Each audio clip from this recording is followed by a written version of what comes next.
Let's start this episode with a little hookah.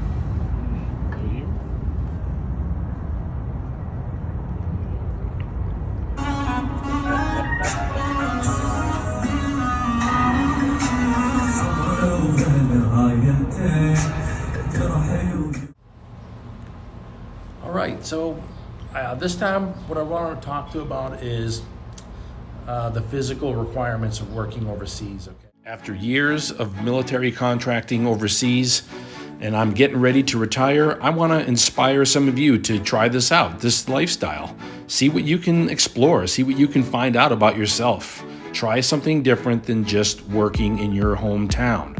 Go overseas, explore the world, and find out something about yourself. We're going to go from the highest tier, which is going to be working in Afghanistan and Kuwait and some contract jobs in Qatar, which are going to be your highest tier of fitness that they're going to require testing done before you can come out. Before you come out to work in Afghanistan, Kuwait, and certain areas of Qatar, they are going to require you to go through a physical examination that's going to be quite thorough. And it's going to be encompassing two separate physicals. One is going to be done probably at your hometown before you even go to a secondary government location to receive a second full physical with all the same equipment. They just want to make sure that you have that stuff all covered. Some of the things that you can expect is you're going to have everything looked at in relation to your heart, your blood pressure, your ability to do cardio.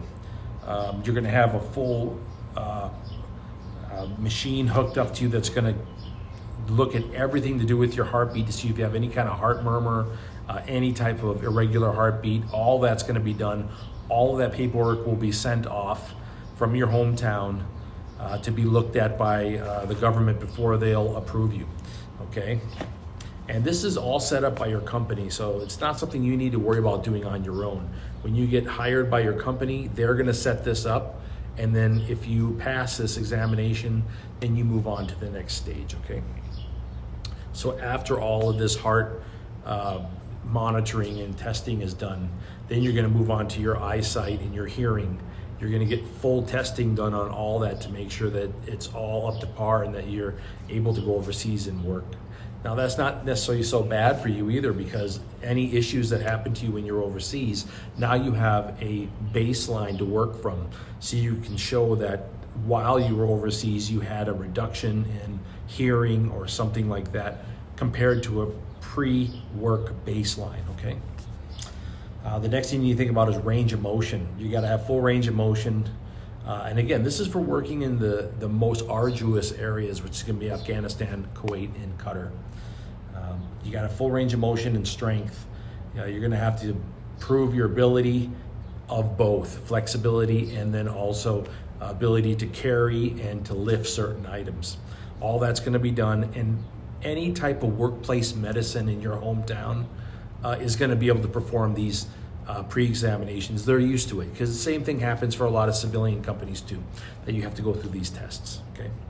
Then you're gonna have a full blood work done on you. Everything has to do with your blood work. They wanna look at your cholesterol levels, any issues that you might have.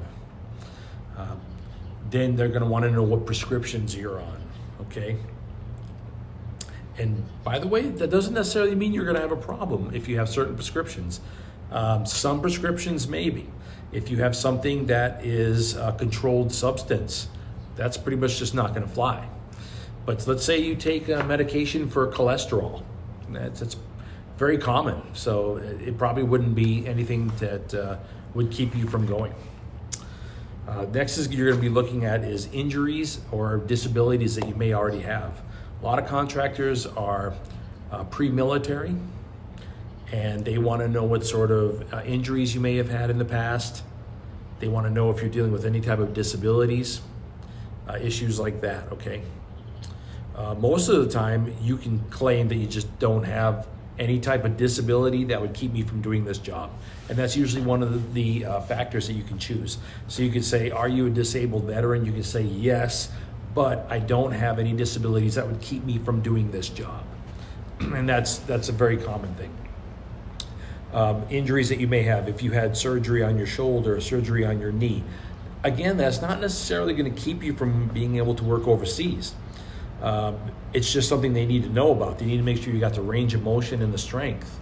But the fact that you had those surgeries don't necessarily exclude you from being able to work overseas, and most likely won't if you have what they need required. Another thing that I want to talk a little bit about is the requirement of being able to deal with heat and sleep issues. When you come work overseas, especially in certain areas, you're going to have tremendous heat, tremendous dehydration. You have to constantly be taking in water, and you have to be able to work in hot environments. You're not always going to have an air-conditioned environment. Are you conditioned for that? Is that something that you can handle? You need to think about this, and you need to always maintain your health, and you're taking in water the whole time that you're working in an overseas environment. So cardio and heat conditioning, or at least being able to handle working in high heat. Here in Saudi Arabia, where I am right now, this time of year, it's about 106 every day, okay? So you have to be able to handle that. The final thing that I want to talk to you about is sleep issues. When you are working an overseas contract, it is not a 9 to 5. You are going to be working some days 12 hours, okay? You might be on a 6-day, 12-hour everyday shift. You might be on a 7-day, 12-hour shift where you are literally waking up, eating breakfast, going to work. 12 hours later, you're showering, you're going to bed. Or vice versa. You know, your breakfast might be dinner because it's 24 hours. So you need to think about that. Are you flexible when it comes to sleep? Are you capable of pushing through the next day? If your supervisor says, we need to put you on a helicopter to go to another base to do some repairs, and you just got off shift, you need to push through, and then maybe the next day you can just take and sleep the whole next day. That's some of the things you need to think about is sleep situations. Because I just thinking about the last 2 weeks that I've been on this contract, my sleep has been, I've worked day shifts, I've worked night shifts, I've been flying to at least 3 different bases in the last 2 weeks. So you need to be able to deal with irregular sleep conditions.